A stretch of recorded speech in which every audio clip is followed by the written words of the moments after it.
आतंकवादी भारत में विभिन्न माध्यमों से आ सकते हैं, जिनमें शामिल हैं सीमा पार से घुसपैठ। जम्मू और कश्मीर। इतिहास में पाकिस्तान से आतंकवादियों का घुसपैठ जम्मू और कश्मीर में एक प्रमुख चिंता रही है। वे नियंत्रण रेखा LOC पार कर सकते हैं। अन्य सीमाएं नेपाल और बांग्लादेश के साथ खुली सीमाएं भी घुसपैठ के लिए इस्तेमाल की जा सकती हैं। समुद्री रास्ता।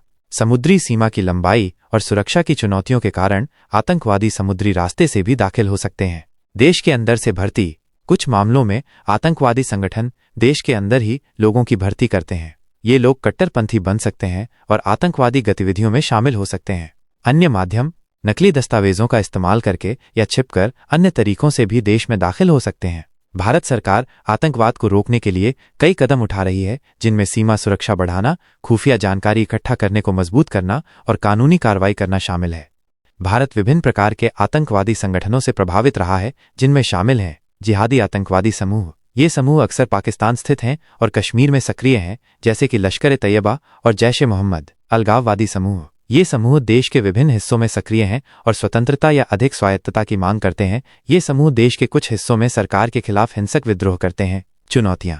भारत को आतंकवाद का मुकाबला करने में कई चुनौतियों का सामना करना पड़ता है, जिनमें शामिल हैं लंबी और खुली सीमाएं, जिनकी निगरानी करना मुश्किल है। देश के भीतर कट्टरता और भर्ती। आतंकवादी समूहों द्वारा नए तकनीकों का उपयोग। पड़ोसी देशों से समर्थन प्राप्त आतंकवादी समूह।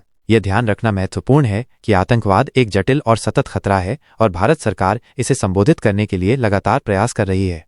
आतंकवादी वे लोग होते हैं जो अपने राजनीतिक, आर्थिक या वैचारिक लक्ष्यों को प्राप्त करने के लिए हिंसा और डर का इस्तेमाल करते हैं। वे अक्सर नागरिकों को निशाना बनाते हैं ताकि सरकार या किसी संगठन पर दबाव डाला जा सके। आतंकवादी कैसे बनते हैं? इसके कई कारण हो सकते हैं। राजनीतिक असंतोष। जब लोग महसूस करते हैं कि उनकी राजनीतिक आवाज नहीं सुनी जा रही है या उनके अधिकारों का हनन हो रहा है, तो वे चरमपंथी समूहों में शामिल हो सकते हैं। सामाजिक और आर्थिक असमानता, गरीबी, बेरोजगारी और अवसरों की कमी भी लोगों को आतंकवाद की ओर धकेल सकती है। वैचारिक कट्टरता। कुछ लोग धार्मिक या राजनीतिक विचारधाराओं से इतने प्रभावित हो जाते हैं कि वे हिंसा को सही ठहराने लगते हैं।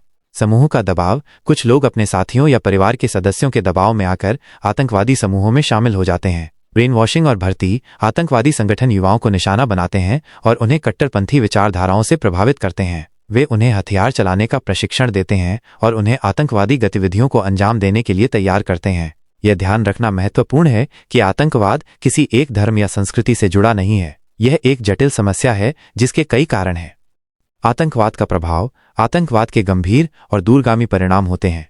जानमाल का नुकसान। आतंकवादी हमलों में बड़ी संख्या में लोग मारे जाते हैं और घायल होते हैं। आर्थिक क्षति। संपत्ति का विनाश, व्यापार में बाधा, पर्यटन में कमी और सुरक्षा पर बढ़ते खर्च से अर्थव्यवस्था प्रभावित होती है। मनोवैज्ञानिक प्रभाव।